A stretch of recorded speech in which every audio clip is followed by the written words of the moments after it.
Hello, Calnice, the community. This is Mr. Palomine, the elementary math coordinator. Going to be going over 3-4B. If you're viewing this video, you could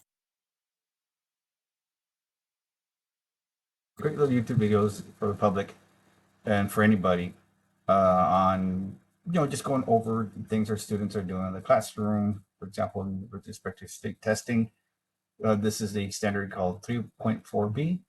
And it's about rounding to nearest 10 or 100 to estimate solutions for addition and subtraction. Okay, we tend to do fairly well on this one as a state, and McCann usually follows the state. And so 71% of our students got this incorrect, which is 7 out of 10 kids.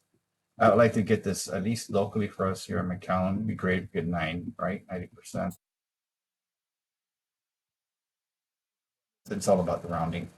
And this is a real likes kind of stuff here about how much you're going to pay and things like that. So we're going to estimate, right? We're going to use our best estimate to find a total number of snow cones sold in these 3 days. That's really all this problem is. We're going to add these things up and see which one is the closest to it by rounding.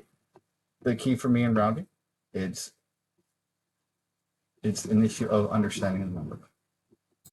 All 3 of them.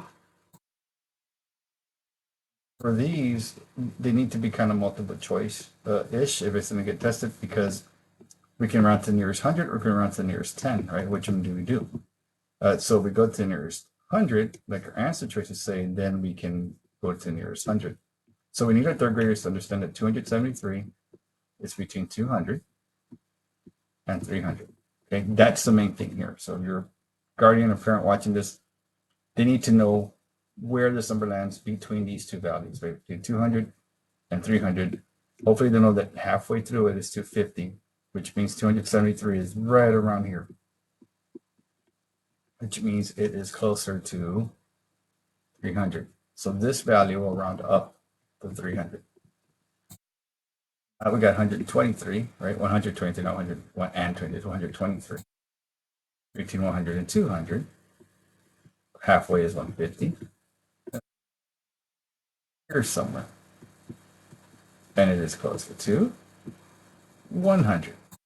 What the rounding really is what am I rounding to, right? What value is closest to me that I can say this is pretty much where I'm at? So right here, this actually rounds down to 100. Go ahead and find out 305. Here's 300. Here's 400 way over here. Halfway through that is what? 50. And 305 is way over here, right?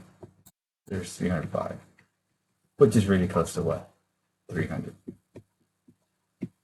You hear a lot of mnemonic phrases and little chants and things like that to get there. But end of the day, for rounding for me as a coordinator, it's distance to that number, right?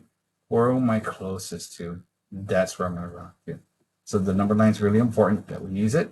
Yeah, we teach it with the number line first, and then you can do all the dancing and all that stuff and songs and all that. And the roller coaster. I would see a bunch of things being taught. That's where you go. And then right here, you just have to add 300 plus 300 plus 100. Hopefully, you don't know it's what. You can get a lot more kids getting correct answer. We just stick straightforward to the point. Use the number line. Who you're close to, ready to go. And even if they struggle here, draw it out. These are hundreds, by the way. I got 300 here. Got another 100 here. You got 3 more hundreds here. How many hundreds do I have? 1, 2, 3, 4, 5, 6, 7. 7 hundreds.